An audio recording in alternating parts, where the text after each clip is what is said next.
Hey everyone, welcome to my channel mister biology beats. Friends, my name is Arpit Ingade और आज हम बात करने वाले हैं जीन के बारे में। तो जीन जो है एक सेगमेंट है डीएनए का जो कि इंफॉर्मेशन स्टोर करके रखता है किसी पर्टिकुलर प्रोटीन के सिंथेसिस की। अब देखिए, डीएनए जो है बहुत बड़ा स्ट्रक्चर होता है जो कि हमारे सेल के न्यूक्लियस में प्रेजेंट होता है। अब ये जो डीएनए है वो कई सारे न्यूक्लियोटाइड से बना हुआ होगा। जब कई सारे न्यूक्लियोटाइड साथ में आ जाते हैं तब जाके डबल स्टैंडर्ड डीएनए स्ट्रक्चर बनता है। जिस स्ट्रक्चर को हम कोडिंग रीजन और नॉन कोडिंग रीजन में डिवाइड करते हैं। कोडिंग रीजन यानी कि ऐसा रीजन होगा जिसमें इंफॉर्मेशन रहेगी किसी पर्टिकुलर प्रोटीन को सिंथेसाइज करने के लिए, और ऐसे लगभग 25,000 जीन जो है हमारे कोडिंग रीजन में प्रेजेंट होते हैं।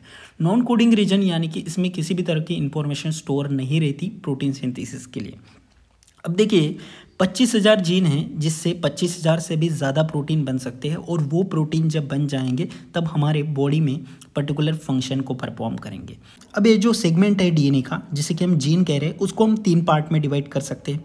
एक है प्रमोटर रीजन, दूसरा है कोडिंग रीजन और तीसरा है टर्मिनेटर रीजन।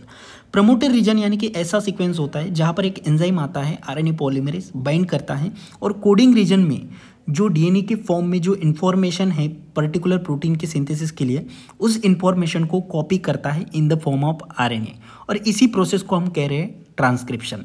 देन ये ट्रांसक्रिप्शन जो है जहाँ पर एंड होता है उस सीक्वेंस को हम कहते हैं टर्मिनेटर सीक्वेंस। यानी कि प्रमोटर रीजन, यहाँ से ट्रांसक्रिप्शन स्टार्ट हो रहा है। जो कोडिंग रीजन में जो इन्फॉर्मेशन है उनको कॉपी किया जाता है एमआरएनए के फॉर्म में, जिस प्रोसेस को हम कह रहे हैं ट्रांसक्रिप्शन। और ट्रांसक्रिप्शन रुकता कहाँ पर है? तो टर्मिनेटर रीजन। टर्मिनेटर रीजन एक ऐसी सीक्वेंस है जहाँ पर ट्रांसक्रिप्शन प्रोसेस को स्टॉप कर दिया जाता है। जब आरएनए के फॉर्म में इंफॉर्मेशन कॉपी हो जाती है तो ये जो है इनमेच्योर आरएनए रहता है, यानी कि इसमें कोडिंग और नॉन कोडिंग दोनों तरह के सीक्वेंसेस होते हैं। लेकिन हमें जो है प्रोटीन सिंथेसिस के लिए जो सीक्वेंसेस चाहिए होंगे सिर्फ कोडिंग सीक्वेंस होते हैं, जिसे कि हम एक्सॉन कहते हैं। और इंट्रॉन जो होते हैं वो नॉन कोडिंग सीक्वेंसेस होते हैं जिनको स्प्लाइसिंग इस प्रोसेस के द्वारा रिमूव कर दिया जाता है।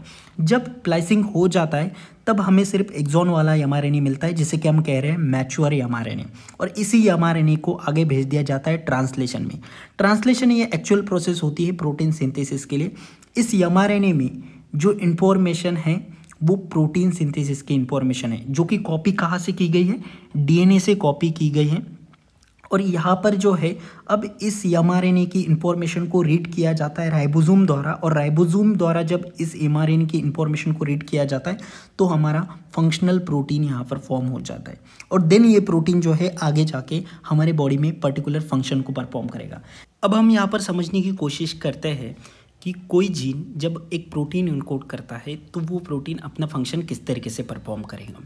OCA2 एक जीन होता है जो कि एक्सप्रेस होता है melanocytes and retinal pigmented epithelium cells during the I formation. जब आई का फॉर्मेशन होगा तब इन सेल्स में OCA2 जीन्स का एक्सप्रेशन होता है।